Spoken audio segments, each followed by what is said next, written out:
Be ready. 5 seconds.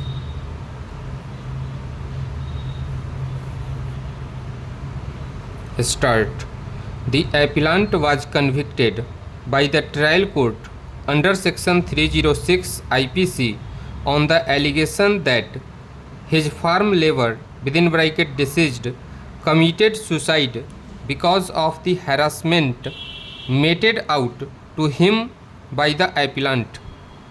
The prosecution case was that the appellant, 2 days prior to the incident, leveled an allegation of theft of ornaments against the deceased, that the appellant had also demanded from the deceased rupees 7,000, which was given to him as advance at the time when he was kept in employment.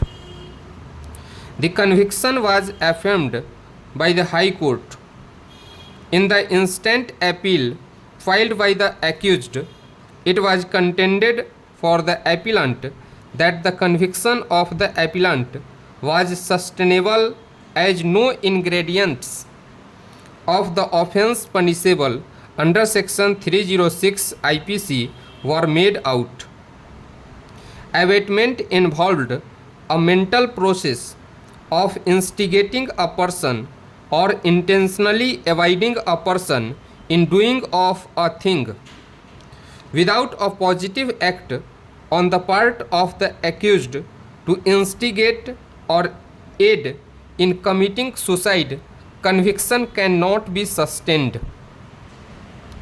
The intention of the legislature and the ratio of the cases decided by this court is clear that in order to convict a person under section 306 IPC, there has to be a clear mens rea to commit the offence. It also requires an active act or direct act which led the deceased to commit suicide, seeing no option, and this act must have been intended to push the deceased into such a position that he committed suicide. In the instant case, the deceased was undoubtedly hypersensitive to ordinary petulance, discord and differences which happen in day-to-day life. Human sensitivity of each individual differs from the other. Different people behave differently in the same situation.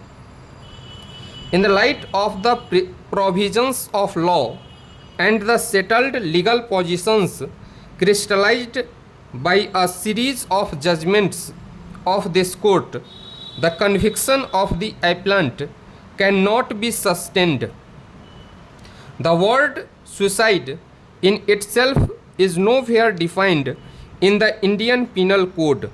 However, its meaning and import is well known and requires no explanation. Sui means self and side means killing, thus implying an act of self-killing. In short, a person committing suicide must commit it by himself, irrespective of the means employed by him in achieving his object of killing himself. Suicide by itself is not an offence under either English law or Indian criminal law. Stop.